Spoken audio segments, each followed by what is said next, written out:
57-তে আমি তখন দিল্লি আশ্রমে রয়েছি প্রথম 3 বছর, 60 পর্যন্ত ওখানে ছিলাম। তখন মহারাজ এসেছেন ওখানে 57-তে, ওখানে মন্দিরের উদ্ঘাটন হয়। তখন মহারাজ এসেছেন, আমাকে ওনার সেবা করার সৌভাগ্য দিয়েছিলেন মাহান্ত মহারাজ।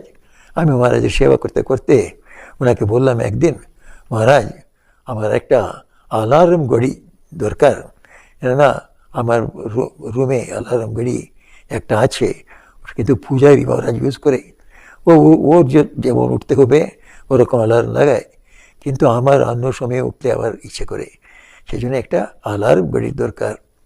তখন মহারাজ বললেন, শুনলেন, কিছু করলেন না, কিছু বললেন না, চুপ করে রয়ে গেলেন। আমি মনে করলাম ঠিক আছে, তো আমি বলেছি, উনি হয়তো দিবেন কি না দিবেন ওনার উপরে ছেড়ে দিলাম। তারপর আমি ভুলেও গেলাম ওটা। তো 1 বছর 2 বছর 3 বছর চলে গেল।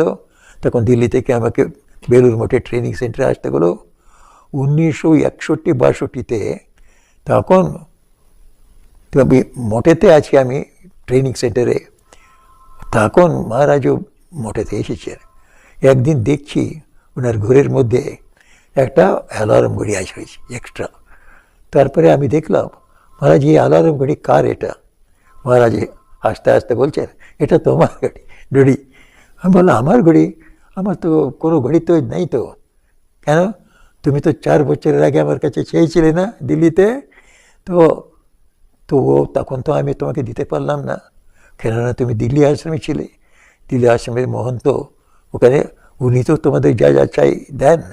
তো এর মধ্যে আমি গিয়ে তোমাকে এটার অ্যালার্ম ঘড়ি দিই, ওটা কি ভালো দেখায়? এটা সেই জন্য ওনার মনে যাতে কোনো কিছু না লাগে, সেই জন্য তখন দিতে পারিনি, এখন তোমাকে আমি দিতে পারি।